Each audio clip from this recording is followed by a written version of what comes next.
चलिए। ओम श्री परमात्मा ने नमः। नारायण नारायण। ओम वसुदेवं सुतं देवं कंसचाणूरमर्दनं देवकी परमानंदं कृष्णं वंदे जगद्गुरुं। जय हो जय हो जय माते। नारायण नारायण। जय हो। कल्याणमस्तु कल्याणमस्तु। नारायण नारायण नारायण। कल्याणमस्तु। जय हो जय हो। नारायण नारायण नारायण श्रीमन्नारायण।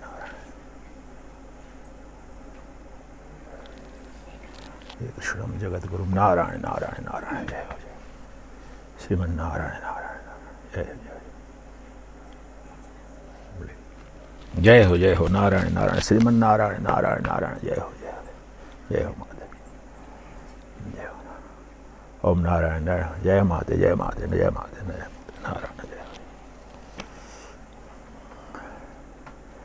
जय हो जय हो श्रीमन्नारायण। जय हो जय हो। कल्याणमस्तु कल्याणमस्तु।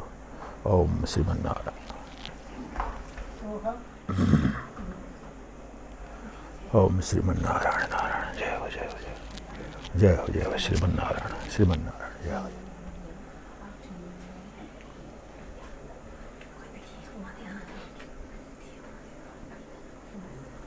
आइए ब्रह्म जी आइए। नारायण। ब्रह्म का ब्रह्म को अर्पण। जय श्री जय जय जय श्री राम। जय जय श्री राम।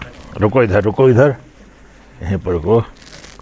ब्रह्म का तो पूजन होगा। ये लो आधा ब्रह्म आप आधा ब्रह्म मैं, दोनों मिलकर पूर्ण।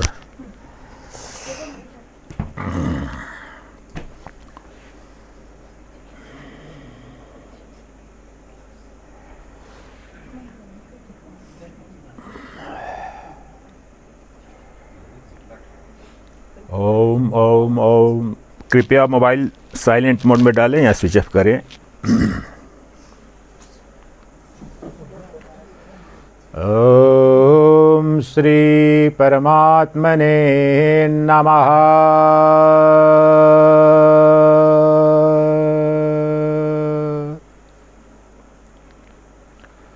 ओम नमो ब्रह्मादिभ्यो ब्रह्म विद्या संप्रदाय कर्तृभ्यो वंश ऋषिभ्यो महद्भ्यो नमो गुरुभ्यः।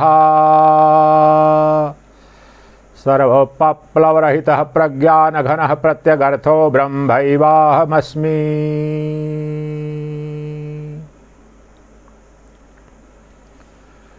नारायणं पद्मभवं वसिष्ठं शक्तिं च तत्पुत्रपराशरं च व्यासं शुकं गौडपदं महान्तं गोविन्दयोगीन्द्रमथास्य शिष्यम्।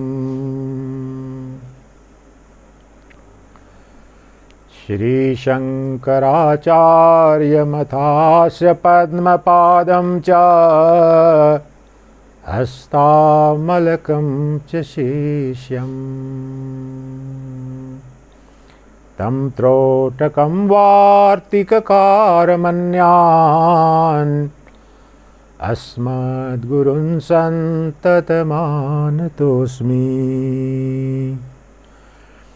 श्रुतिस्मृतिपुराणानामालयं करुणालयं नमामि भगवत्पादं शङ्करं लोकशङ्करम्। शङ्करं शङ्कराचार्यं केशवं बादरायणं सूत्रभाष्यकृतौ वन्दे भगवन्तौ पुनः पुनः। ईश्वरो गुरुरात्मेति मूर्तिभेदविभागिने व्योमवद्व्याप्तदेहाय दक्षिणामूर्तये नमः। वसुदेवं सुतं देवं कंसचाणूरमर्दनं देवकी परमानन्दं वन्दे कृष्णं जगद्गुरुम्। सच्चिदानन्दरूपाय विश्वोत्पत्त्यादिहेतवे तापत्रयविनाशाय श्रीकृष्णाय वयं नुमः। नमोस्तवन्नन्ताय सहस्रमूर्तये सहस्रपादाक्षिशिरोरुबाहवे सहस्रनाम्ने पुरुषाय शाश्वते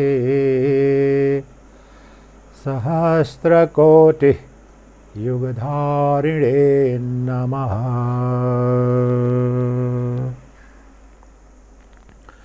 श्री राम जय जय राम।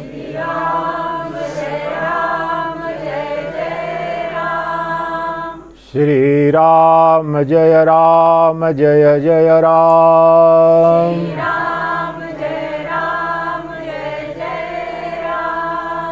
श्री राम जय जय राम।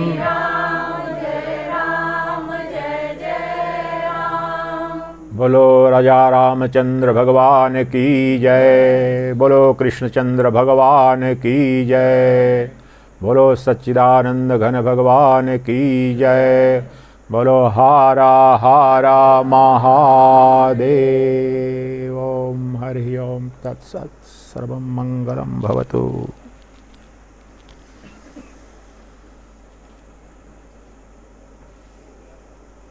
प्रिय दिव्यात्मन, आप सबके हृदय में आत्मरूप से नित्य व्याप्त सच्चिदानंद घन ब्रह्म को मेरा शत शत नमन है, कोटिशः वंदन है।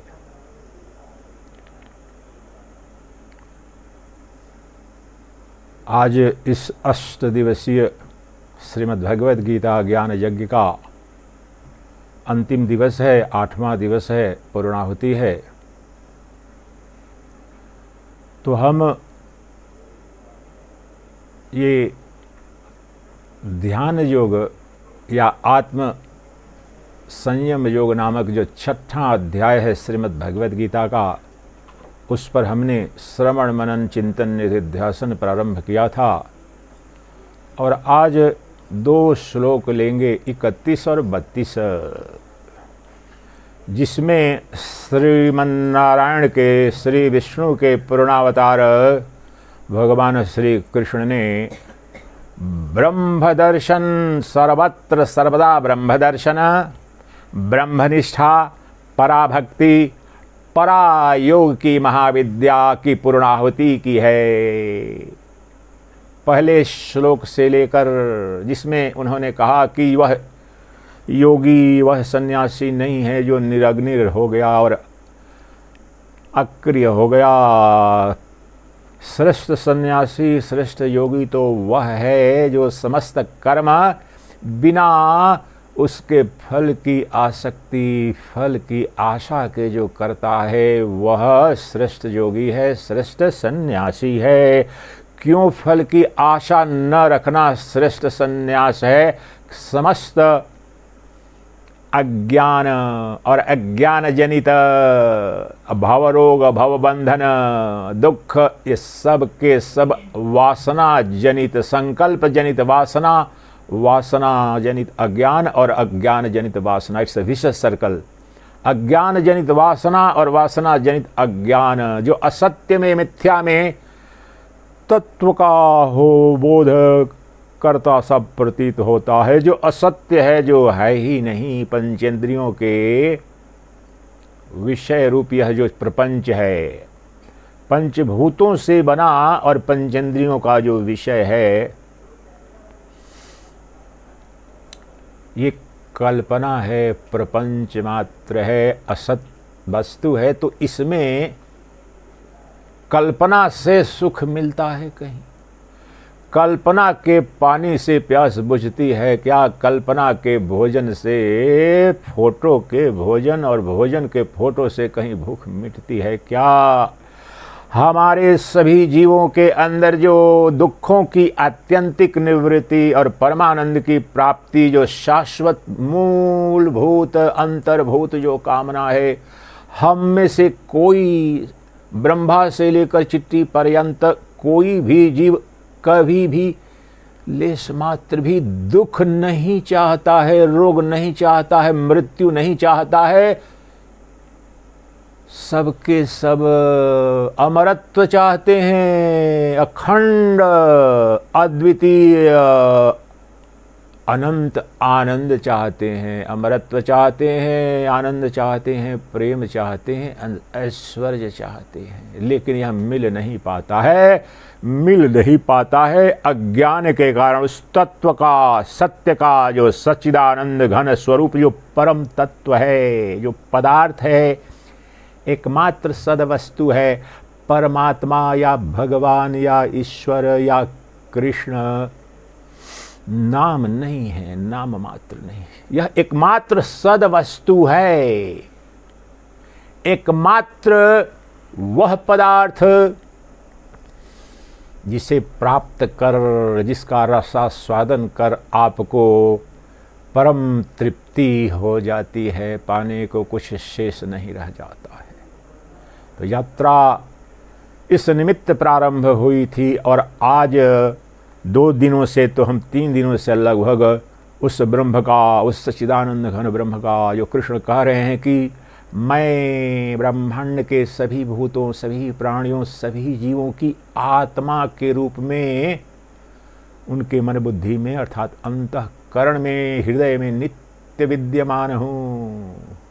आत्मा का बहुत सरल और सहज शब्द संस्कृत में मेरा मैं, तुम्हारा अपना आपा, तुम्हारे अस्तित्व का केंद्र वह कृष्ण है। ये कृष्ण कह रहे हैं, मैं नहीं कह रहा, एक बार नहीं कह रहे हैं। भगवद गीता में हर 2, 4, 5 श्लोक के बाद कहीं न कहीं किसी रूप में, प्रत्यक्ष परोक्ष रूप में करें, सभी जीवों की आत्मा के रूप में, उनके मैं के रूप में तो कृष्ण ही विद्यमान है।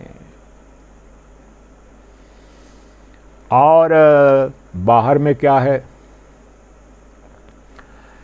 जो कुछ दृश्यमान जगत प्रपंच में देख रहे हैं, वह जड़ हो या चेतन, अस्थावर हो या जंगम,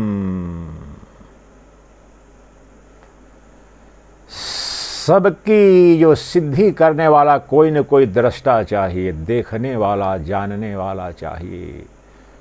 इस रूप में जो भी ब्रह्मांड, मंगल ग्रह हो या सूर्य, सूर्य मुझे सिद्ध करता है कि मैं सूर्य को सिद्ध करता हूँ। मैं अर्थात मेरा चैतन्य तत्व, शरीर को नहीं, ब्रह्म।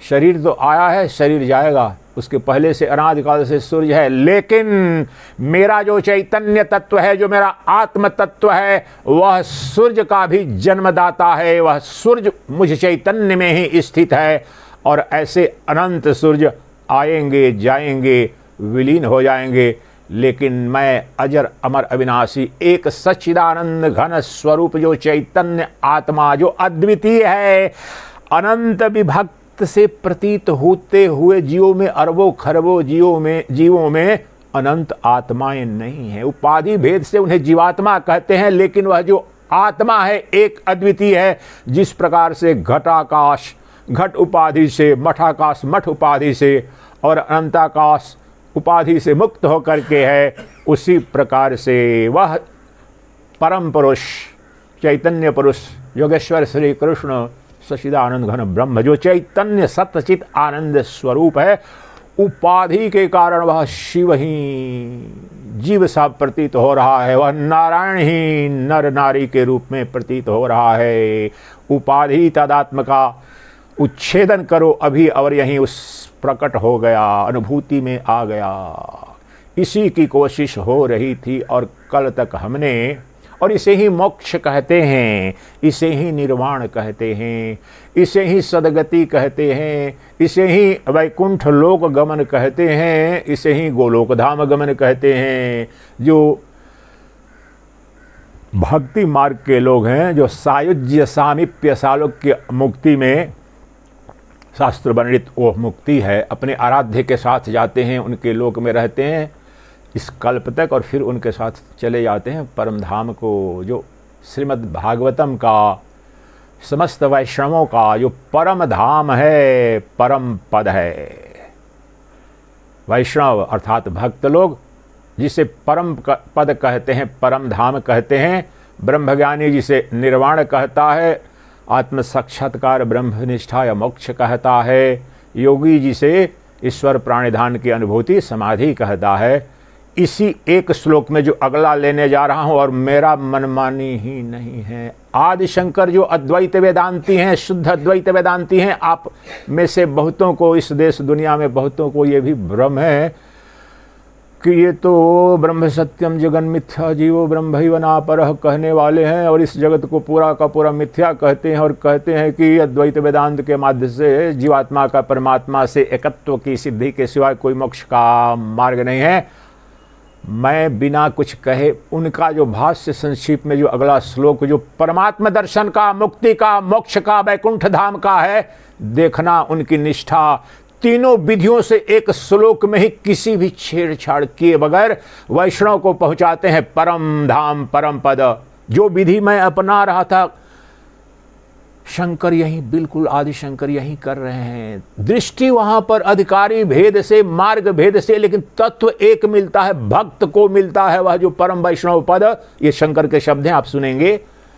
और ब्रह्मज्ञानी को, ज्ञानी को समत्व बुद्धि से सर्वत्र ब्रह्म दर्शन, जीवात्मा आत्मा का महावाक्य से एकत्व हो गया, और योगी का समाधि से। योग, ये ध्यान योग है, इसलिए योगी के लिए तो उसमें बार बार बता ही रहे हैं कि चित्त की वृत्तियां जब निरुद्ध हो गई तो अपने परम स्वरूप का दर्शन हो गया, परम अवस्था उनकी है। तो आज दो श्लोक लेने जा रहे हैं छठे अध्याय का, 31 और 32। सबसे पहले आप उन्हें सुने और उनका सरल हिंदी अनुवाद करूंगा, फिर उस पर थोड़ा सा बृहद व्यवहार। बड़े सरल शब्द हैं, लेकिन मोक्ष मुक्ति तो ठीक है, बड़ी बात है आगे की, लेकिन आज ही से आपके जीवन में अगर पाखंड का, अधर्म का, अनैतिकता का जीवन जी रहे हैं तो उसका अर्थ नहीं ही समझना ठीक रहेगा।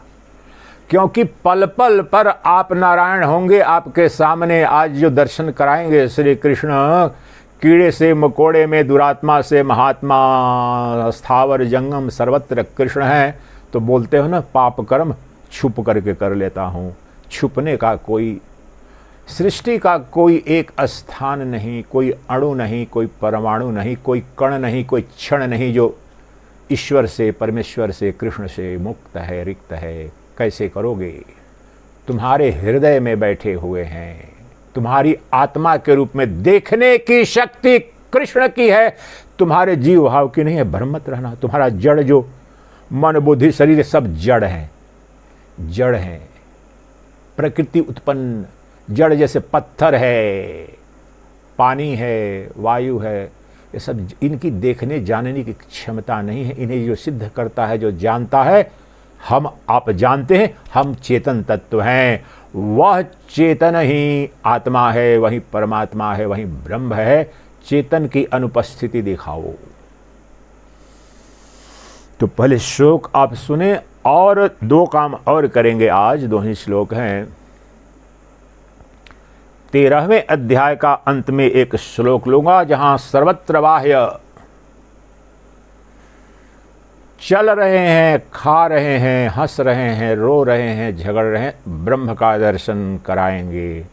ब्रह्म के विराट, जो कृष्ण ने अपना विराट स्वरूप दिखाया था 11वें अध्याय में, विश्व दर्शन, और श्रीमद् भागवतम में भी विश्वरूप विराट स्वरूप उस सच्चिदानंद घन ब्रह्म का निरूपित है। ये समस्त जगत उस जगत के रूप में अभी साक्षात अपरोक्ष दर्शन कृष्ण का।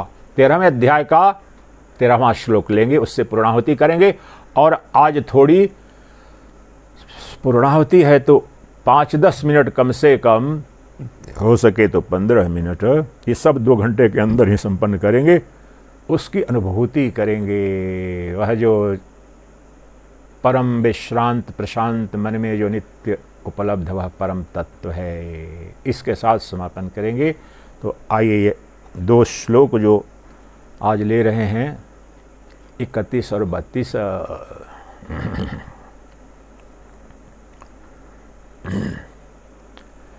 सर्वभूतस्थमात्मानं भजत्येकत्वमास्थितः सर्वथा वर्तमानोऽपि स योगी मयि वर्तते। आत्मौपम्येन सर्वत्र सर्वं च मयि पश्यति तस्याहं आत्मौपम्येन सर्वत्र समं पश्यति यो अर्जुन।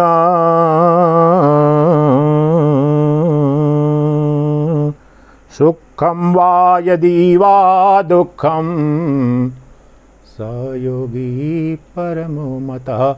ये जो दूसरा श्लोक है, ये तो आज से ही आपके धर्म कर्म में सब पर ये जो कृष्ण कह रहे हैं वो लागू हो जाएगा। धर्म कर्म में भी वहाँ पर ये अगर तत्वबोध हो गया तो पहले का पहले अर्थ समझते हैं।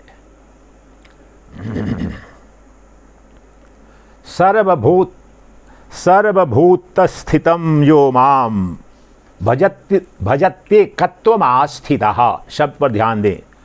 सर्वभूत स्थितं यो माम, बहुत सरल सहज संस्कृत है। सभी भूतों में जो सर्वभूत स्थितम यो माम, यो कृष्ण अपने को माम मैं श्री कृष्ण सच्चिदानंद घन ब्रह्म को सभी भूतों में सभी प्राणियों में जो स्थित देखता है जानता है उसका क्या होता है? सर्वभूत स्थितम यो माम भजत्येकत्वमास्थितः। भक्ति मार्ग वाले देखो यहाँ पर सावधान हो जाओ, पाखंड पूर्ण भक्ति तुम्हारी खंडित हो जाएगी और पराभक्ति यहीं कृष्ण अवतरित हो जाएंगे। कृष्ण कह रहे हैं सर्वभूत स्थितं यो माम भजत्येकत्वमास्थितः। सभी प्राणियों में कितने कृष्ण उपस्थित हैं, कितने भगवान, कितने सच्चिदानंद घन ब्रह्म हैं? एक है। वह एकत्व सिद्धि जो चैतन्य तत्व है वह दो नहीं है, वह एक है। वह एक सच्चिदानंद घन परमेश्वर ही अनंत जगत के प्राणियों के हृदय में निवास कर रहा है। तो जो मुझ अपने को कह रहे हैं कृष्ण यहाँ पर शब्द यो माम भजत्येकत्वमास्थितः, मेरे उस एकत्व का, एक अद्वितीय तत्व का, सत्य का, मेरे स्वरूप का सभी प्राणियों सभी जीवों की आत्मा के रूप में जो देखता है जानता है दर्शन करता है। भजन भजत्य, भजन शब्द है यहाँ पर भजन, और उसको आदि शंकर ने भी कहीं कुछ भी नहीं कहा, बिल्कुल भजन करता है। यहां पर जो बैठा है वहां पर जो बैठा है, जो जिसके प्रति घृणा आ रही है निकृष्ट उत्कृष्ट की सब में, लेकिन वह जो जीव है वो प्राणी है, वो तो निकृष्ट उत्कृष्ट कर्म कर रहा है, लेकिन उसके अंदर जो परम तत्व है, आत्म तत्व है, श्री कृष्ण चंद्र है। ये कृष्ण कह रहे हैं कि मैं हूं, उसका भजन करना। भजत्य, भजन शब्द है वहां पर। भजत्येकत्वमास्थितः, एकत्व रूप से जो मैं सभी जीवों की आत्मा के रूप में स्थित हूं, उसको सदा सर्वदा बिना भेद के सब में मेरा दर्शन करता है, अर्थात भजन करता है। यहां शब्द है भजन करता है। उसका क्या होता है? सर्वथा वर्तमानोपि स योगी मयि वर्तते। वह चाहे अब हर प्रकार से हर जगह मेरा ही भजन कर रहा है, मुझ में ही बरत रहा है, अर्थात मुझ में ही प्रतिष्ठित है। वह किसान है कि जवान, गृहिणी है कि वैज्ञानिक, शासक है कि शासित सेवक है, यह बिल्कुल निर्धारित नहीं करेगा उसके मोक्ष को, परम ऐश्वर्य को। जो भी उसके प्रारब्ध से जीवन मिला है, अगर उसको श्रोत्रिय ब्रह्मनिष्ठ ब्रह्मज्ञानी या जो परम तत्व को प्राप्त कोई भी जो गुरु मिला, उस तत्व को उसके श्रवण मनन निधिध्यासन से ईश्वर की अनुकंपा से उस मार्ग पर प्रवृत्त हो गया जहां पर उसे कह रहे हैं कृष्ण मैं ही सर्वत्र सभी जीवों की आत्मा के रूप में स्थित मुझे एक अद्वितीय सच्चिदानंद घन स्वरूप श्री कृष्ण का दर्शन करता है, या श्री कृष्ण स्वरूप सच्चिदानंद घन का दर्शन करता है अपनी आत्मा और सबकी आत्मा, आत्मा में भेद नहीं है, तो वह जो कुछ भी कर रहा है, अपने संतान उत्पत्ति में व्यस्त है या संतान के पालन पोषण में दुकान चला रहा है, मकान बना रहा है या शासक है, कुछ भी जो भी करेगा यह जान करके कर रहा है कि वह मेरा आराध्य, मेरा परब्रह्म परमात्मा मेरे सामने है। क्योंकि जो कुछ भी करूंगा कोई न कोई तो सामने होगा, कुछ न कुछ तो सामने होगा।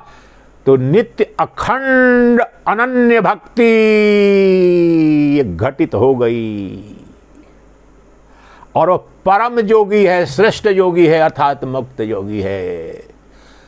सर्वथा वर्तमानोपि, वर्तमान में व्यवहार करना, आचरण करना, सर्वथा सर्वत्र सर्वदा, जिस प्रकार से भी जो भी आचरण कर, सर्वथा शब्द की गहराई समझिए। ऐसा नहीं इस कर्म में पूजा करूंगा तब नहीं, सोने में, जगने में, हंसने में, रोने में, निकृष्ट में, उत्कृष्ट में, अधर्म में, धर्म में, सर्वत्र बस उस तत्व का सर्वत्र वहां पर दो आत्मा है जिसके साथ में। अब व्यवहार किसके साथ? व्यवहार किसके साथ? द्वैत में होता है।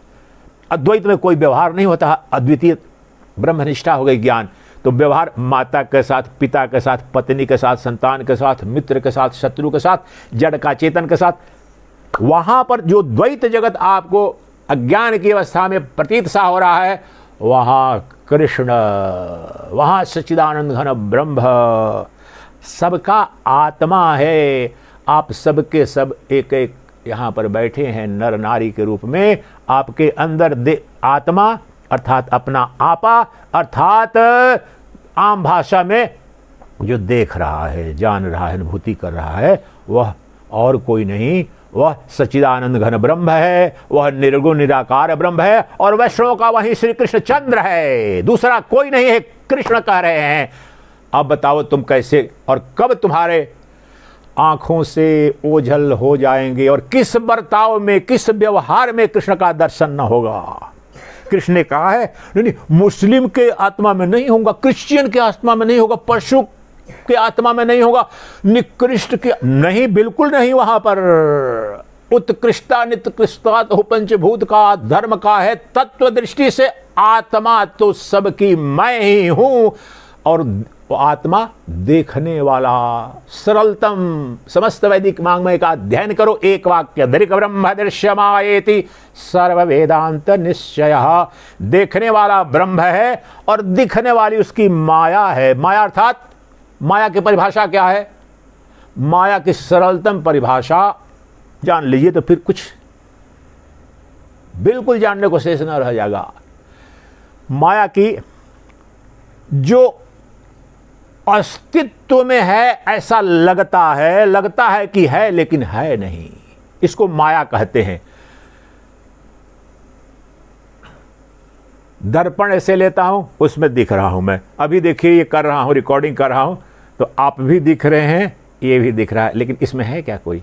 न मैं हूं न आप हैं। ये माया है, माया का ही स्वरूप है। तो जो है नहीं परंतु प्रतीत हो रहा है। सबसे सुंदर उदाहरण समस्त योग वशिष्ठ में, सारे वेदांत दर्शन में, जो ब्लू स्काई, नीला गगन नामक का कोई तत्व है का? फिजिक्स के स्टूडेंट से पूछिए, एस्ट्रोनॉमिक्स जो पढ़ने वाले हैं, नीला गगन कुछ है ही नहीं। छतरी जो बनी है कोई अम्ब्रेला, बिल्कुल नहीं है। क्षितिज नाम की 5 किलोमीटर के बाद उस पहाड़ी पर तो पृथ्वी आसमान को छू रही, जिसके होराइजन बोलते हैं, क्षितिज बोलते हैं, लेकिन वो है नहीं। क्षितिज नाम का कहां से शब्द आया? जहां पर पृथ्वी आसमान को छूती है, लेकिन वास्तव में छूती है क्या? नहीं छूती है, प्रतीत सा होता है। उस प्रतीकति के लिए भी शब्द हमने बनाया। तो दर्पण में मैं दिखता तो हूं लेकिन हूं नहीं। इसीलिए जो कुछ भी दिख रहा है वह माया है। दिख रहा है कि है लेकिन है नहीं। है कौन? जो देख रहा है, उसको सिद्ध। और देखने वाला एक है, दिखने वाला अनेक है। ये द्वैत अद्वैत का खेल देखिए। आप मुझे बताइए, 2 ही श्लोक है, ज्यादा नहीं, लेकिन एक एक तत्व को ये कृष्ण यहां शब्द प्रयोग कर रहे हैं, एकत्वम। अब लोग कहते हैं अच्छा अद्वैताचार्य हो, श्री आदिशंकर अद्वैत सब एक जगह कहते हैं, भाई ये कृष्ण कह रहे हैं, और ये बात भक्ति प्रभुपाद जी का कल देख रहे थे। इसमें छेड़खानी कौन कर पाएगा, कैसे कर पाएगा? वो खुद बोले कि मैं ही एक परमेश्वर सभी जीवों की आत्मा के रूप में हूं। अब दूसरा सत्य बताओ कहां से हो जाएगा? द्वैत कहां द्वैत है? द्वैत का और द्वैत का तत्व यहां पर यह है। और सारे भक्ति मधुसूदन सरस्वती, ये भाषला हूं, देखो मधुसूदन सरस्वती का भी, आदि शंकर का भी, बल्कि आदि शंकर से भी ज्यादा प्रमाणिकता से ये तो भक्ति मार्गी भी है। ये बोलते हैं एक तत्व जो एक कृष्ण है, वहां दो कहां है बताओ? द्वैत का अर्थ जो भजन करने वाला है अज्ञान की अवस्था में, ये बिल्कुल सत्य है अभी की अवस्था में। लेकिन जो अब देखो ये भक्ति मार्ग के ग्रंथों का है, सायुज्य मुक्ति, सालोक्य मुक्ति, सामीप्य मुक्ति। अब वहां पर जो सामीप्य नजदीक आ गया पर ब्रह्म के, अपने ब्रह्मलोक की वैकुंठ धाम जो कही जाती है, ये द्वैत मार्ग माधव जो द्वैताचार्य है उनके अनुसार मैं बोल रहा हूं। लेकिन वह भी तो यह कहते हैं कि वैकुंठ लोक में रहेगा, गोलोक धाम में कृष्ण के साथ रहेगा, राम के साथ वैकुंठ लोक में रहेगा बस, और अंत में फिर उनके साथ चला जाएगा, विलीन हो जाएगा, एकत्व की सिद्धि होगी। तो लेकिन ये जो श्लोक है जो कृष्ण कह रहे हैं कि जो मेरा परम भक्त है, तो मैं तो दो नहीं हूं। यही तत्व आदि शंकराचार्य या द्वैताचार्य कह रहे हैं कि अब भगवान सत्य है, एकमात्र भगवान है, वो सत्य है, और जो जीव भाव में जो आया है वो कल्पना मात्र है, सत्य है। ये श्रीमान जयदयाल गोविंद का गीता प्रेस के फाउंडर हैं, परम भक्त के रूप में माने जाते हैं। बल्कि बहुत सारे श्लोकों को इन्होंने जो अद्वैत के भी हैं भक्ति मार्ग से, लेकिन इसमें देखो कुछ भी इन्होंने ये शब्द का प्रयोग करते हैं। आदि शंकर के ये लोग बहुत अच्छे ये नहीं है, लेकिन इसके लिए प्रयोग क्या कहते हैं कि मैं कहना यह चाह रहा हूं कि भक्ति और ज्ञान में जरा भी यहां पर कोई संभावना नहीं है, भेद है ही नहीं। जो एक तत्व जो कृष्ण कह रहे हैं, प्रामाणिकता से उसके सरल अनुवाद को समझें, कोई भ्रम भेद नहीं है। यहां पर जयदयाल गोविंद का कहते हैं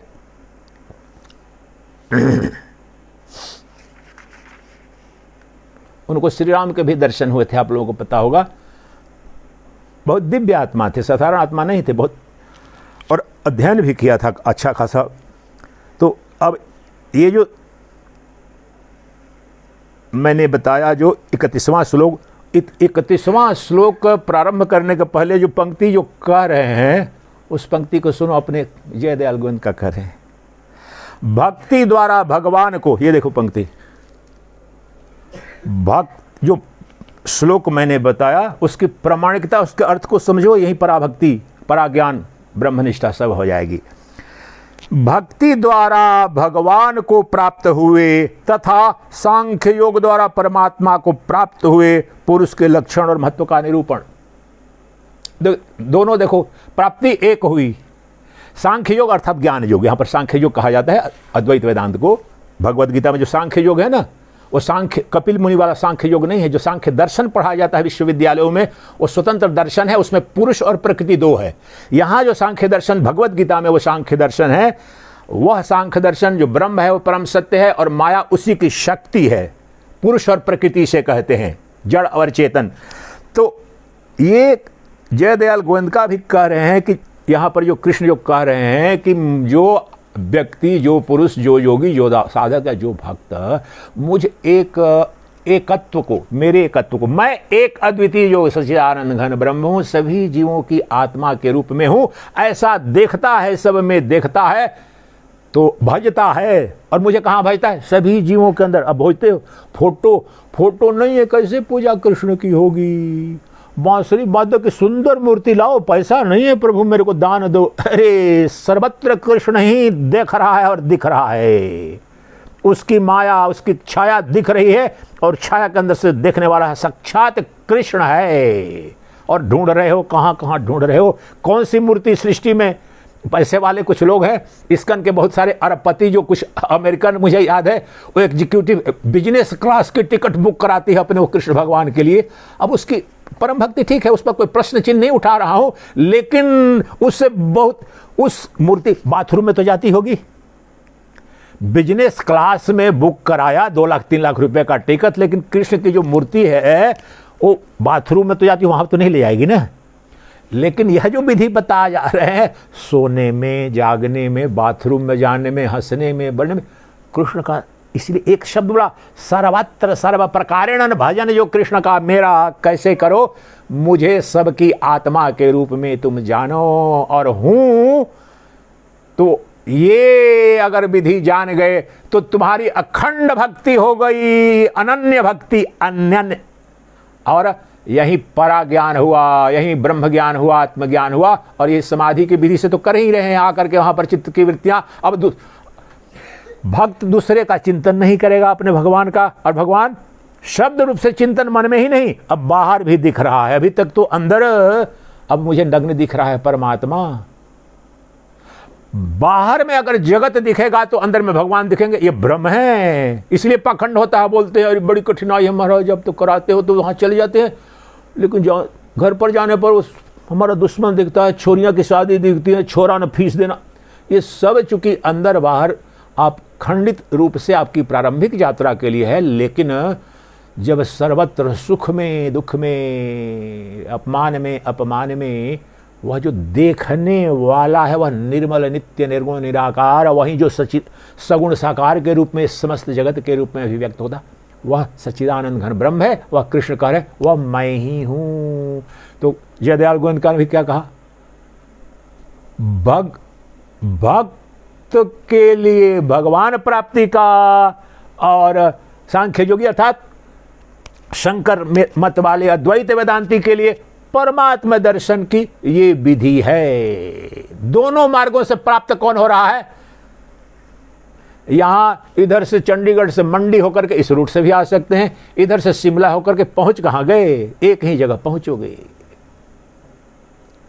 तो कृष्ण में समस्या नहीं, शास्त्रों में समस्या नहीं, वेद में समस्या नहीं, भगवत गीता में समस्या नहीं, समस्या हमारे पाखंड में, मूढ़ता में है। न हम भजन करना चाहते हैं प्रमाणिक रूप से, न हम अद्वैत वेदांत के अनुरूप जो ज्ञान किसका, आत्मा से परमात्मा के अद्वितीयता का जो बोध, जो ज्ञान, न वो करना चाहते हैं, न योग साधन के द्वारा समाधि में ही जाना चाहते हैं। इन तीनों को मैं अपने वासनाओं का तांडव करने के लिए उपासना का पाखंड करता हूं।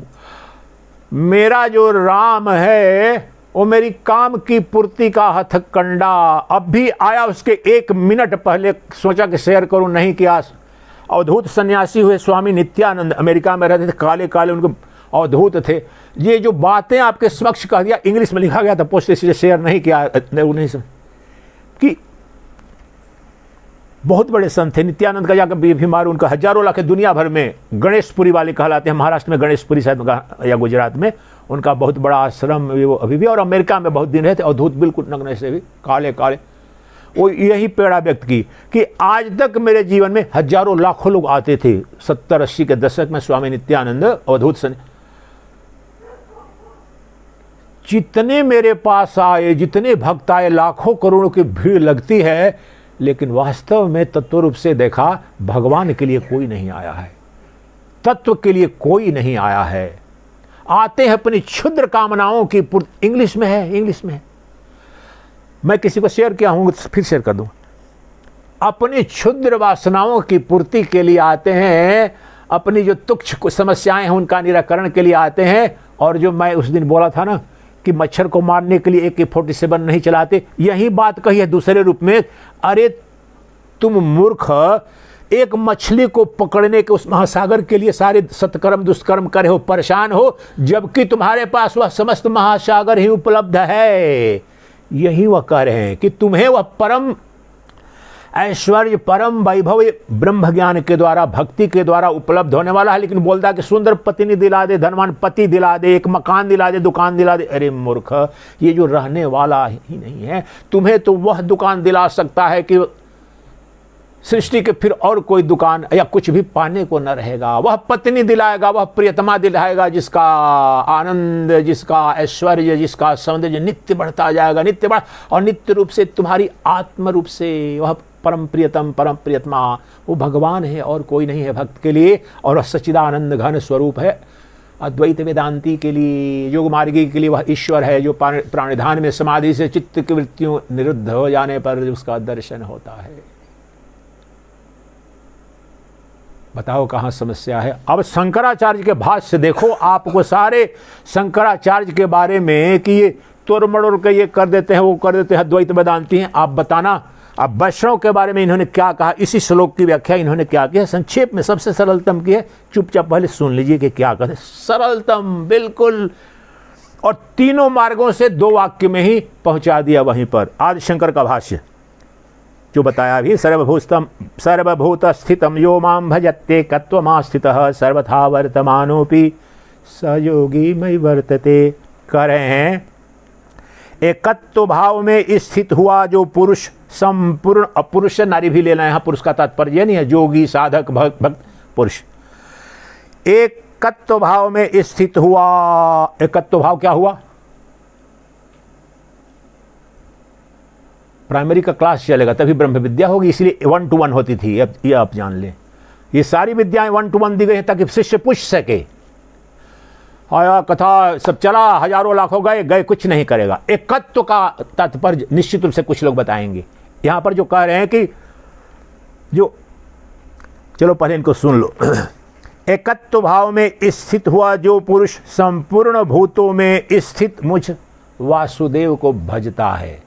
एकत्वकार समझ में आप, मुझ एक वासुदेव जो सबके हृदय में है उसको भजता है। ये भजना वहां पर शब्द है, कृष्ण ने जरा भी दूसरा कुछ भी, आदिशंकर ने बिल्कुल भजना, भाष्य के शब्द, इनके भाष्य है, ये हिंदी भाष्य संस्कृत का। यहां पर देखो, पहले भाष्य सुन लो।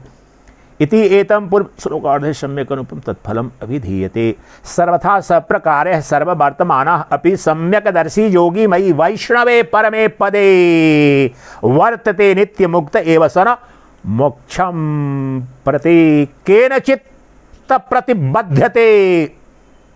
ब्रह्मास्त्र यहां पर छोड़ा है और कृष्ण ने स्वतः ही छोड़ा है। एकत्व भाव में स्थित हुआ जो पुरुष संपूर्ण भूतों में स्थित मुझ वासुदेव को, सभी भूतों में स्थित आत्मरूप से स्थित वासुदेव को भजता है, उसका क्या? वह पूर्ण ज्ञानी, ध्यान दीजिए आदिशंकर, पूर्ण ज्ञानी डैश योगी सब प्रकार से वर्तता हुआ भी वैष्णव परम पद स्वरूप मुझ परमेश्वर में, कृष्ण मुझ परमेश्वर में ही वर्तता है, अर्थात वह सदा मुक्त है। उसके मोक्ष की कोई भी, ये बोला ना कि वज्रपात कर दिया यहां पर, और ये सारे भाष्यों में उसके मोक्ष को कोई भी रोक नहीं सकता है। ये लक्षण, ये गुण, ये आपका व्यवहार है। इस पर मधुसूदन सरस्वती का 4 पेज का विस्तृत भाष्य है कि रोक क्यों नहीं सकता है। कल परसों मैं बताया भी था, उस पर आता हूं। लेकिन यहां पर आदिशंकर ने क्या कहा?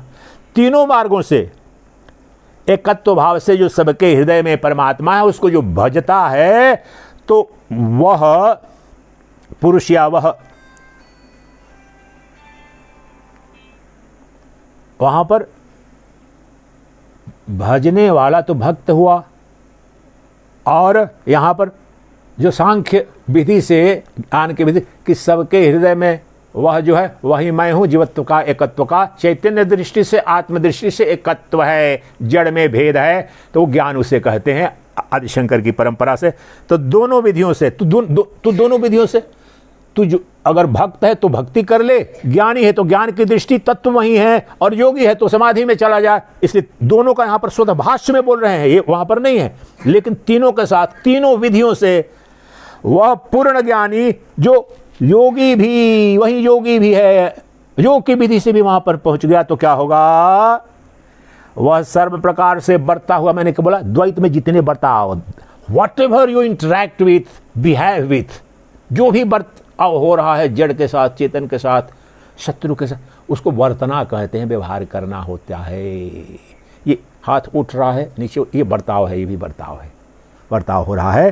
तो ये ऐसा जो जान करके करता है तो सदा वह कृष्ण का ही भजन कर रहा है, विष्णु का ही भजन कर रहा है। उसका फल क्या? वैष्णव का परम पद। अहम ब्रह्मा परम धामम ब्रह्माहम परमं पदम। वैष्णवों का जो श्रेष्ठतम शास्त्र है, ग्रंथ है, सर्वमान्य है हजारों वर्षों से, श्रीमद् भागवत महापुराण, उसका यह महामंत्र है, मुक्ति मंत्र, मोक्ष मंत्र, जिसके साथ शुकदेव ने परीक्षित को तत्काल यही बोध करा दिया।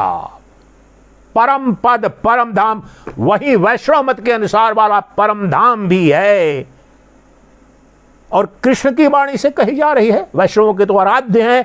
तो वह जो परम धाम है, परम पद है, उसको अद्वैत वेदांती मोक्ष कहता है, निर्वाण कहता है, आत्मज्ञान कहता है, आत्मदर्शन करता है। आत्मदर्शन क्या कृष्ण ही कहते हैं? जो आत्मा, जो एक मैं अद्वितीय मेरी जो आत्मा सब जीवों में है, उसका दर्शन करता है। यही तो दर्शन का साक्षात्कार का अर्थ क्या बता? Interview, face to face. अब आपको कृष्ण कहाँ नहीं दिखेगा बताओ? आज से बता रहा हूं, अगर बहुत बड़े पाखंडी हो जाए, जा करके 1-2 महीने में सब कुछ एकदम मेरा कहा हुआ भूल जाओगे, कोशिश करके डिलीट करोगे, तो भी पीछा कृष्ण नहीं छोड़ेगा आपका। क्योंकि मेरी वाणी नहीं है सनातन, कम से कम 5,500 से तो। और वास्तव में ये भगवद गीता अपने आप में स्वतंत्र कोई अलग ग्रंथ नहीं है। पूज्य भगवत पाद जगत गुरु आदि शंकराचार्य का परम उद्घोष है। और ये बात तो सारे आचार्य भी मानते हैं। भाई जितने आपके आचार्य हैं उस सबके सब वेद पर कोई प्रश्न नहीं उठाता है। वेद की व्याख्या या उससे निकले अन्य शास्त्र हैं। तो वेद को स्रोत यहाँ के सभी संप्रदाय मानते हैं, उसको श्रीमन नारायण की, भगवान की वाणी मानते हैं, दिव्य, इसलिए श्रुति कहा जाता है, निश्चित। तो वह समस्त ये भगवद गीता का एक श्लोक नहीं है, यह एक ग्रंथ का श्लोक नहीं है। हजारों वर्षे जो प्राचीनतम जो और अखंड संस्कृति एकमात्र जो आज चली आ रही है विश्व में, भौतिक अर्थ पर आ जाइए, रोमन एम्पायर कहाँ है, पर्शियन एम्पायर कहाँ है, जो ये सब इस्लामिक देश बने थे, ये 1300 वर्ष पूर्व सब ये क्रिश्चियन देश थे। ये ईरान, इराक, सीरिया, ये सब परिवर्तित हो गए। यहाँ पर भी आक्रमण हुआ, प्रचंड आक्रमण हुआ, सब कुछ झेलता रहा, लेकिन अखंड रूप से अभी भी सनातन धर्म, वैदिक धर्मावलंबी हैं, चल रहा है। यूनान कहाँ है? सुकरात, अरिस्टोटल सब फिलोसफी के रूप में पढ़ते हैं, बड़े ध्यान से पढ़ते थे, गहरा दर्शन था। लेकिन यूनान जो है सो हमको लगता है दिल्ली स्टेट या मुंबई स्टेट है, उतनी भी उसकी जीडीपी भी अभी नहीं बची है, कोलैप्स कर ही IMF देता है। वह जो समस्त पाश्चात्य दर्शन का जनक जो सुकरात है, अरिस्टोटल है, आप पढ़ते हैं, नष्ट हुआ, वो भी नष्ट हुआ। क्रिश्चियनिटी उधर गई, ज्यूज थे, जो ओल्ड टेस्टामेंट है, ज्यूज थे वो बन गए क्रिश्चियन, फिर क्रिश्चियन कैथोलिक बन गए प्रोटेस्टेंट, फिर ये आकर इस्लाम वही बना है। ये सब परिवर्तित, पर्शियन एम्पायर कहाँ है, सब आता गया जाता गया। यह इसका धारण करने वाला इस विद्या का कह रहा हूं कि श्रीमद् भगवद गीता का यह अखंड ज्ञान। भाई जब राल्फ वाल्डो इमर्सन आज से 200 वर्ष पूर्व अमेरिका में, और वहां का सबसे बड़ा विद्वान ऐसा हो गया कि कोई वहां का वैज्ञानिक नहीं, राजनेता नहीं कि उसकी लेखनी से अछूता रहा। ये घटना आप जान लीजिए। जिसको विस्तृत अभिरुचि हो तो अमेजन पर ऑर्डर कीजिए, अभी 800-900 रुपये उसकी कीमत होगी। अमेरिकन वेदा अंग्रेजी में पुस्तक है। अपनी विराटता, बहुत ये वैदिक सनातन संस्कृति का की कितनी विराट छाप है। वास्तव में जो पिछले 300 वर्षों में जो भौतिक जगत की चकाचौंध अमेरिका में, यूरोप में है, हमारा इम्प्रिंट, और ये किसी इंडियन के द्वारा लिखा हुआ नहीं है। गोल्डस्टीन अमेरिकन सब हैं। राल्फ वाल्डो इमर्सन जो दुनिया का सबसे बड़ा प्रभावी दार्शनिक माना जाता है, विशेष रूप से अमेरिका के दर्शन, विज्ञान को, पोइट्री को, साहित्य को, सबको जिसने बदल दिया, जिसकी लेखनी ने, वो कथा जानिए, भगवद गीता से जुड़ी कथा है, उपनिषद से जुड़ी कथा है। वह क्रिश्चियन पादरी जो होते हैं तो मिनिस्टर कहे जाते हैं उस प्रांत के, जहाँ भी उसका फादर मिनिस्टर था, उसका लड़का था, पढ़ा लिखा, तेज, अच्छा। हार्वर्ड डिविनिटी स्कूल जो आज की तारीख में है हार्वर्ड यूनिवर्सिटी के अंदर, हार्वर्ड डिविनिटी स्कूल, जहाँ पर वेदांत बड़े ही ऐश्वर्य के साथ पढ़ाया जाता है। और जहाँ पर एक और घटना उसके बीच में बता दूँ, ये 4 महीने पीछे की घटना है, 6 महीने की, वहाँ पर भगवद गीता भी एक ऑप्शनल सब्जेक्ट के रूप में पढ़ाया जाता है। हार्वर्ड यूनिवर्सिटी के जितने कॉलेजेस, स्कूल्स, यूनिवर्सिटीज हैं, तो उनमें एक व्यवस्था है कि आप जो इंजीनियरिंग कर रहे हैं, मेडिकल साइंस कर रहे हैं, फिजिक्स पढ़ रहे हैं, तो कोई ऑप्शनल सब्जेक्ट आप ले सकते हैं, साइड सब्जेक्ट।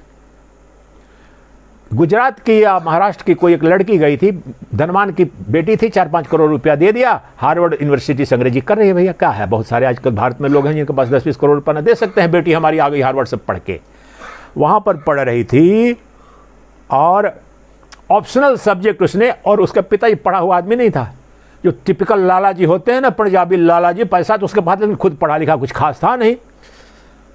तो बेटी से पूछा, अच्छा बेटी तुमने इंजीनियरिंग में ले लिया एडमिशन, लेकिन वो जो सब्जेक्ट मिलता है वो क्या लिया है? तो बोले कि पिताजी मैंने भगवद गीता ले लिया है ऑप्शनल सब्जेक्ट के रूप में, वो हार्वर्ड डिविनिटी स्कूल में जाकर पढ़ाया जाता है। बोले अरे बिटिया, तेरे मेरे कर्म फूटे, 5 करोड़ रुपए मैंने खर्च किए भगवद गीता पढ़ाने के लिए, ये तो पंडित जी हमारे गांव में हो पढ़ा देते तुमको। ये घटना आपके भारत के पतन और आपकी चेतना के पतन की कहानी बताती है। उसने कहा कि पिताजी आप कैसे क्या कर रहे हैं, आपको जानकारी है? दुनिया के बड़े से बड़े विद्वान आते हैं जिनके सामने 2 मिनट भी आपके बड़े से बड़े विश्वविद्यालय के प्रोफेसर खड़े भी नहीं हो पाएंगे। वो इतने मग्न होकर के उसका चिंतन करते हैं कि श्लोक का, कोई हिंदू नहीं आते हैं, वो तो 4 ही रहते, सारे क्रिश्चियन हैं, मुस्लिम भी हैं, उस दर्शन को देख करके झूमते हैं। अरे बेटी मेरे को तो समझ में नहीं आ रहा है, त्वरा जो मन करे सो कर। हमारी स्थिति यह है। अब समझिए, वह जो इमर्शन था उस समय भगवद गीता की एक हमने कैलकुलेशन किया था 200 पूर्व, आज तो प्रिंटिंग हो जाती है फटाफट, 100-200 रुपये में पुस्तकें मिलती हैं, उसका कुछ 2-4 लाख रुपया कीमत होगा। उसका बहुत बड़ा विद्वान कोई मित्र था, उससे भगवद गीता उसने मंगाया था लंदन से। ब्रिटिश ईस्ट इंडिया कंपनी का शासन था, तो आते जाते थे उनके ऑफिसर, उनके पास था, वहाँ से अमेरिका में मंगाया था उसने। उधार के लिए 1-2 महीने के लिए मांगी थी पुस्तक, लंदन से अमेरिका में गई थी। उसने फिर पत्र लिखा कि अब वापस करो, मुझे भगवद गीता मुझे चाहिए। उसने क्या लिखा, बोला कि कृपा करके, हिंदी में बता रहा हूँ, कृपा करके चाहे जितनी भी कीमत लगे, एक कॉपी किसी तरह से मंगाओ वहाँ से, इंडिया से, मुझे चाहिए। और जब तक वो नहीं आती है, कृपा करके मेरे पर थोड़ा कृपा करो। अभी मेरे हाथ में उस पुस्तक को मैं छोड़ना नहीं चाहता हूँ, भगवद गीता को। इंग्लिश ट्रांसलेशन था, और वह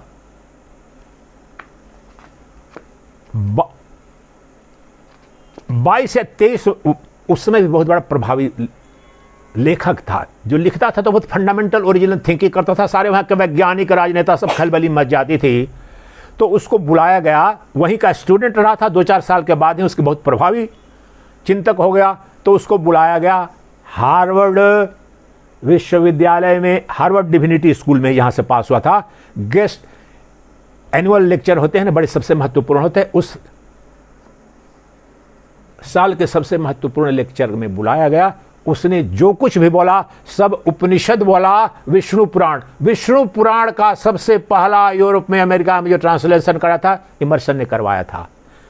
यहाँ से दारा शिकोह ने, औरंगजेब का जो बड़ा भाई था जिसकी हत्या कर दिया, दारा शिकोह ने पर्शियन में कराया था। काशी से विद्वानों को बुला के उपनिषदों का, विष्णु पुराण का, भगवद गीता का। यहाँ से गया था पर्शियन लाइब्रेरी में, वहाँ फ्रेंच ने फिर वहाँ से कहीं से किया, ईरान इराक से, और वहाँ से फ्रेंच से इंग्लिश में ट्रांसलेशन होकर। देखिए ये 250-300 साल पूर्व जहाँ आना जाना भी कितना कठिन होता था, वो विद्या पहुँच गई, मुस्लिमों के पास भी पहुँच गई, भगवद गीता उपनिषद। फिर फ्रेंच से इंग्लिश में ट्रांसलेशन हुआ था। तो धीरे धीरे, लेकिन बहुत कुछ लोगों के पास बड़े बड़े, अब वहाँ लेक्चर देने आता है, कुछ 22-23-25 साल की उम्र का है, और वहीं से पढ़ा हुआ है, और क्रिश्चियन पादरी उसका पिता मिनिस्टर है। ये भी जो वहाँ पर पढ़ाई जाती थी, पुरोहिती यहाँ पर पढ़ाई जाती है, तो वैसे क्रिश्चियन प्रीस्टहुड यहाँ पर तो बाबा जी ऐसे ऐसे करके मंत्र बोल देते हैं, वहाँ पर पढ़ाते हैं क्रिश्चियनिटी में। वो भी वहाँ से ग्रेजुएट, पोस्ट ग्रेजुएट अपनी पढ़ाई का करके विधिवत पढ़ाते हैं। चाहे गलत सही वो अलग बात है उनकी, लेकिन ट्रेंड करके वो पुरोहिती करते हैं। ऐसे पंडित जी आ गए, सिखा बांध लिया, ये नहीं करते थे। वो पढ़ा था, ट्रेंड था क्रिश्चियन। फिर भी उसने जब भगवद गीता पढ़ा, उपनिषद पढ़ा, तो उस जो लेक्चर देने आया उसने ऐसा कमाल किया, ऐसा यशगान किया ये सनातन धर्म का, वैदिक धर्म का और भगवत गीता का, उपनिषद का पूर्ण का पूर्ण। और सुनने वाले कौन होंगे? कैथोलिक क्रिश्चियन जो बिल्कुल संकीर्ण मानसिकता के होते हैं। उसका प्रभाव क्या हुआ? लेक्चर देके गया नहीं, तत्काल विश्वविद्यालय से निष्कासित कर दिया, सदा सदा के लिए आपको प्रतिबंधित किया जाता है। अमेरिका में निकला। लेकिन देखिए क्रांति, सत्य की क्रांति देखिए, जिसको वहां के लिए सदा सदा के लिए उस इमर्शन को, आप इमर्शन शब्द भी डालेंगे गूगल में, दुनिया भर के उसके मिलेंगे उनकी। तो इमर्शन अभी भी यूनिवर्सिटी में भी आपके यहाँ फिलोसफी के रूप में पढ़ाया जाता है। जो प्रतिबंधित कर दिया कि अब हार्वर्ड विश्वविद्यालय में इमर्शन का आना प्रतिबंधित कर दिया गया, उसकी लेखनी इतनी प्रभावी बनी और जोर बनी कि 10 साल के अंदर वहां का, अब उम्र उसकी 30-35 के अंदर ही है, वह जुआ है, लेकिन उसकी लेखनी, उसके विचार और सब वास्तव में उपनिषद और भगवत गीता थे। वहां पर ट्रांसेंडेंटलिस्ट मूवमेंट चली, निर्गुण निराकार जो बोलता हूं, ट्रांसेंडेंट एंड इमानेंट, वो मूवमेंट चली। सारे राजनेता, सारे वैज्ञानिक, सारे दार्शनिक उसके फॉलोअर बन गए थे। और 10 साल में उसकी तूती ऐसी बोलने लगी, कोई वैज्ञानिक नहीं, कोई पोएट नहीं, कोई पेंटर नहीं, कोई ड्रामेटिस्ट नहीं कि उसके विचारों से प्रभावित न हुआ हो। और मजबूर हो गया हार्वर्ड विश्वविद्यालय 10 साल के अंदर ही माफी मांगते हुए पुनः एक बार एनुअल एमिनेंट पर्सन्स लेक्चर उसका कराया गया, क्योंकि छा गया था। कहां कहां रोकोगे, कह क्या रहा हूं। वह तो हिंदू नहीं था, न वैष्णव था, न अद्वैती था, कुछ नहीं था। लेकिन जो शाश्वत सनातन बतलाने की कोशिश मैं ये कह रहा हूं कि इसमें जो शाश्वत सनातन तत्व है, इसमें कृष्ण ने कहीं कहा कि हिंदू के लिए बोल रहा हूं, सनातनी के लिए बोल रहा हूं, नर के लिए बोल रहा हूं, आस्तिक के लिए, कुछ भी नहीं। हमारे वेदों की, हमारे उपनिषदों की, हमारे श्रीमद् भगवत गीता की महानता, विराटता यह है कि ये सबके लिए है, क्योंकि शाश्वत सत्य है और सनातन धर्म के समस्त मूल्य शाश्वत सार्वभौम हैं। The universal and eternal truth has been exposed. किसी देश का सत्य नहीं, किसी काल का सत्य नहीं, किसी वस्तु विशेष का सत्य नहीं है। कह यह रहा हूं कि इतना सरलतम उसको नहीं दिखा होगा कि देखो ये कितनी विराट, कितना विराट दर्शन है। ये सब में एक ब्रह्म को देख रहा है और एक ब्रह्म को ही सर्व। इससे व्यवहारिक रूप से नैतिक क्रांति कैसे होगी? चोरी कैसे करोगे? ये भी ब्रह्म है तो इनको ठगूंगा कैसे दुकान पर? इनके लिए बुरा कैसे सोचूंगा? जो अभी आता है, इसकी तो बहुत बड़ी मकान बन गई, ढह जाए, गिर जाए इसके मकान, इसका तो बहुत सुंदर, इसका बेटा सीईओ बन गया। पड़ोसियों को ज़्यादा होता है ईर्ष्या, दूसरे से तो दुश्मनी नहीं। पड़ोसियों को इसका बेटा देखो, इसको 5 करोड़ रुपये, इतनी बड़ी गाड़ी इसकी ले ली। ये कैसे करोगे? अब वह भी भगवान ही है सर्वत्र। अगर भगवान आत्मा के रूप में वहां पर है, दूसरे श्लोक में यही बताएंगे। तो कह रहा हूं कि इसकी क्रांतिकारी महत्ता को समझिए। दुनिया भर में विश्वविद्यालयों में यूनाइटेड नेशंस के जो चार्टर होते हैं, वर्ल्ड पीस के लिए क्या सूत्र है, दुनिया में किसी शास्त्र में नहीं है। इस सूत्र को तुमने जान लिया तो कैसे युद्ध करोगे, कैसे हिंसा करोगे। अगला सूत्र में इसी की व्याख्या की है, व्यवहारिक की, संपूर्ण रूप से अहिंसक जो समाज हो, व्यक्ति हो सर्वत्र जो ब्रह्म है, तो ब्रह्म की हत्या करोगे क्या? और ब्रह्म तुम्हारे आत्मा तुम हो और तुम ही सब में हो, तो अपनी हत्या कोई करता है क्या? विक्षिप्तता में हो सकता है, लेकिन कोई अपनी हत्या नहीं करता है। इसलिए कितना सरल मार्ग है ब्रह्म दर्शन का। फिर एक बार रिपीट करके दूसरे श्लोक पर आता हूं और कह रहा हूं कि किसी भी आचार्य में वो समस्या वो नहीं है, समस्या हमारे अंदर है। अरे अपने में करे, वहां बोला वो क्रिश्चियन था, कोई हिंदू नहीं कभी वो बना था, क्रिश्चियन ही था। लेकिन उसके स्वामी रामतीर्थ इमर्सन के बारे में अमेरिका में बोल रहे हैं। स्वामी रामतीर्थ हम विवेकानंद के 5 साल बाद गए,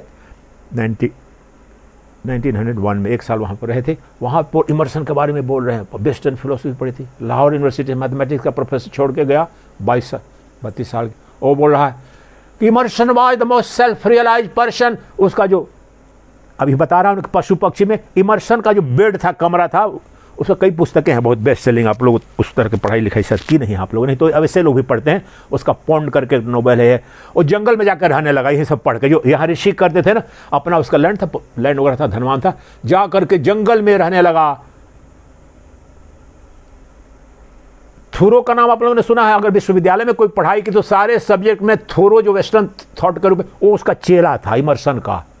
उसके साथ उसके पौंड में जाकर फ्री में रह करके ये करके और ये तत्व सीखा था सारा का सारा, ये उपनिषद बताया। तो वो अपने घर में जो बनाया था आश्रम ऐसे खुला अकेले रहता था, जंगल में जाता था, ऐसे जो ऋषि रहे थे, तो उसके बिस्तर पर बिच्छू, छिपकली, ये वो जंगल है ना, वो तो आ जाते हैं वैसे भी। तो इसी तत्व के अनुसार ध्यान के लिए इसमें भी देखूं, और सोता था खूब निश्चिंत रूप से। अब वह ब्रह्मज्ञानी बड़ा कि मैं ब्रह्मज्ञानी बड़ा? कृष्ण के अनुसार वो सबसे बड़ा ब्रह्मज्ञानी, वो सबसे बड़ा उनका भक्त है। ये रामतीर्थ से 100 वर्ष पहले कह गए, आपको आज तक भी पता नहीं चलेगा, कभी भी पता नहीं चलेगा। जय रामा राम नामा करके पैसे दो और जाओ, ये हमारी भक्ति है, ये हमारा धर्म, इसलिए हमारा पतन हो रहा है। जब तक हमारी जो शक्ति है, जो शाश्वत है, उसकी जगह नकली हमारा जो सैनिक है, सिपाही है, उसके जगह उसका बुत खड़ा कर दोगे तो क्या रक्षा कर पाएगा? हमारा जो शाश्वत, जो सनातन, जो तत्व है, उसके साथ सौदा कर दिया है, पाखंड कर दिया है, मैंने कर दिया है पाखंड, और ये भोग रहा है सनातन संस्कृति। तो इसलिए सरल सहज वह जो सभी जीवों के अंदर देखने वाला अपना आपा जो आत्मा है, वह कोई और नहीं, वह मैं हूं, कृष्ण कह रहे हैं। और जो व्यक्ति, जो साधक, जो ज्ञानी, जो योगी, जो भक्ति भजन करने वाला इस तरह से मुझे देखता है, तो सदा सब प्रकार से जो कुछ भी करे, वह घर की गृहिणी है कि संतान पैदा करे, कि छात्र है कि शिक्षक है कि वैज्ञानिक है कि किसान है कि जवान है, कुछ अंतर नहीं पड़ता है, कि शासक है कि वो नित्य मेरा भजन कर रहा है, मुझ में बरत रहा है, अर्थात मुक्त। उनमें बरतने का क्या? सायुज्य मुक्ति, सालोक्य मुक्ति, सामीप्य मुक्ति ब्रह्म में ही। और जो अभी समाधि में गए थे कल, जहां पर कि चित्त की वृत्तियां अनुरुद्ध हो गई, कई लोगों ने आज सुबह में जो अनुभूति बताई, वह तो वहीं एकाकार हो गया वहां पर। तो जब कल आज ही बोला था कि when consciousness is conscious of consciousness alone, that is highest, वही मोक्ष है, वही निर्वाण है, वही मुक्ति है, वही ब्रह्म पद है, वही परम पद है। चेतन को देखना, आंखों से तो दिखेगा ये कमला माता है, अनिता माता है, ये फलाने हैं, ये शर्मा जी हैं, लेकिन ये नाम भेद तो उपाधि के, इनके अंदर जो देखने वाला कृष्ण देख रहा है मुझे। आप देखो कितनी परेशानी 2-4 दिन तो हो जाएगी, जहां भी देखो कृष्ण तो देख रहा है। आंख बंद कर, आंख से ही नहीं देख रहा है, सदा जहां भी, जैसे आंख बंद है सोने जागरण में, जहां कहीं भी जो देखने की क्रिया, आंख कान से भी, मुंह से भी, बुद्धि से भी, सर्वत्र जो जानने की क्रिया है, तो करने वाले के रूप में जो आत्मा है, अपना आपा है, वह आत्मा है। उस आत्मा के रूप में उस कृष्ण का दर्शन जो करता है, वो सदा कृष्णमय हो गया है, वह मुक्त हो गया है, और उसकी मुक्ति को रोकने की कोई सत्ता नहीं है। अब वहां पर जो बताया, मैंने कल परसों बताया था कि कोई मजाक में ये लोग ले रहे थे, बोला कि जब ब्रह्म ज्ञान, ये बृहदारण्यक के उपनिषद में है कि जब कोई ये घोष करने लगता है मैं ही वह हूं, मैं ही ब्रह्म हूं, मैं ही शिव हूं, तो देवता लोग बड़ा तांडव मचाते हैं। उनकी बंधुआ मजदूर है, हम सब जीव जो है ना बंधुआ मजदूर है। ये पूजा पाठ जितने करते हैं बंधुआ मजदूरी है। जो बंधुआ लोग होते हैं, जो राजा लोग होते हैं, आपके यहाँ भी राजा, तो उनके जो शास्त्र, राजा साहब को ये पहुंचाना है, महीने में साल में इतना देना है, तो ये आपकी जो पूजा पाठ है अज्ञान की अवस्था में, वास्तव में ये पहुंचाना है उनको। तो क्या करते हैं, और ये तो अपने को ब्रह्म घोषित करने जा रहा है, ब्रह्म ज्ञान होने जा रहा है, रोको इसकी गाड़ी। यहाँ पर मधुसूदन सरस्वती भक्ति मार्ग के भी उन्होंने 4 इसी में भाष्य लिखे, क्यों नहीं रोक पाते हैं ये बताया भी था। देवता भी रोकने में सक्षम न हो पाएंगे, जो इस कृष्ण कह रहे हैं, कोई रोक न पाएगा, क्योंकि वह देवताओं के भी आत्मा हो गया। अब उनका नियंत्रण उस ब्रह्मज्ञानी पर या परम भक्त पर नहीं चलेगा, वो हो जाएंगे, इसलिए बिल्कुल निरस्त हो जाते हैं, अक्षम हो जाते हैं। कोई ट्रांसफर पोस्टिंग छोटे छोटे जिले के स्तर पर रहते हैं, पुलिस वाले, कांस्टेबल वाले, थानेदार और एसपी कर देता है, लेकिन हस्तक्षेप अगर मुख्यमंत्री करेगा तो क्या करोगे? कर पाओगे? पर नहीं, रद्द करो अभी, इसको करना है नियुक्त। सिंपल सी बात है। तो जो परम शक्तिशाली है उसका क्या करोगे? गलत भी काम कर रहा है, सही भी कर रहा है, लेकिन वहाँ जो परम है वो करेगा। अगर हस्तक्षेप करेगा तो कुछ ना, तो परम जो ब्रह्म हो गया, आत्म रूप से सर्वत्र कृष्ण हो गया, वह राम हो गया, वह शिव हो गया, उस पर देवताओं का शासन नहीं चलता है। यही यहाँ पर स्पष्ट आज शंकर ने भी कहा, केनचित प्रतिबद्धते, सृष्टि की कोई सत्ता उसके बाधा करने में सक्षम नहीं है। जो देख रहा है सर्वत्र सब में आत्मा एक कृष्ण को, तो अब कोई बाधा किसी भी प्रकार की सबसे बड़ी बाधाएं क्या है? दैवीय सत्ता, इंद्र और ब्रह्मा विष्णु महेश ब्रह्म से अलग है, ये डिपार्टमेंट है जो उत्पत्ति करते हैं ईश्वर। इनमें से किसी की सत्ता वो निरस्त हो जाते हैं। कितनी सरल विधि जिसमें कोई बाधा भी नहीं, कोई साइड इफेक्ट नहीं। अब बताओ, ये गारंटीड मोक्ष अगर कहा जाए, इससे बड़ी गारंटी का वाक्य कहीं पर है? और इससे सरल सहज कुछ है? कुछ भी नहीं है। न एक फल लगना है, न फूल रखना है, न अगरबत्ती रखनी है, न दक्षिणा लगना है। अपना काम करते रहो, कोई काम मना किया नहीं। दृष्टि में परिवर्तन लाना है, मन में परिवर्तन लाना है। जो देखने वाला अभी ज्ञान की अवस्था में जो लग रहा है ये तो जीव है, मेरा पुत्र है, संतान है, पति है, पत्नी, सब वह ब्रह्म है, वह ईश्वर ही है। भक्त है तो ईश्वर, कृष्ण देखो, राम देखो। योगी हो तो चित्त की वृत्ति को निरुद्ध करके वहाँ पर चले जाओ, और बाद में फिर तुम्हें भी व्यवहारिक अर्थ में भी देखना पड़ेगा। हालांकि ये पतंजलि योग दर्शन में नहीं है, मैं योग मार्ग में जब बात कर रहा हूँ तो कृष्ण के योग दर्शन का बात, ये योग शास्त्र बोला जाता है ना, वहाँ पर पतंजलि की तो यात्रा वहीं तक खत्म हो जाती है। योग चित्त वृत्ति निरोधा, चित्त की वृत्तियाँ निरुद्ध हुई, अगर शांत हो गया जो मिला उतना ही, उसके बाद कोई है ही नहीं पतंजलि योग दर्शन में कुछ भी। वहाँ से कृष्ण उस योग को ले गए हैं। तो योग विद्या पतंजलि योग तक सीमित नहीं, वो तो अष्टांग योग मात्र है। और कृष्ण का जो योग है उसके अनुसार वहां तक तो जाओ पतंजलि योग विधि से, लेकिन निरुद्ध चित्त के पश्चात अब जब उस परमानंद का अनुभव हुआ, उस चैतन्य सत्ता का, तो सब में उसका दर्शन करो। और वह ईश्वर कह लो, ब्रह्म कह लो, तुम्हारी आत्मा कह लो, उसको अब तुम देखने लगे, जानने लगे, तो तुम्हारा मोक्ष अभी हो गया। इसी को जीवन मुक्ति कहते हैं।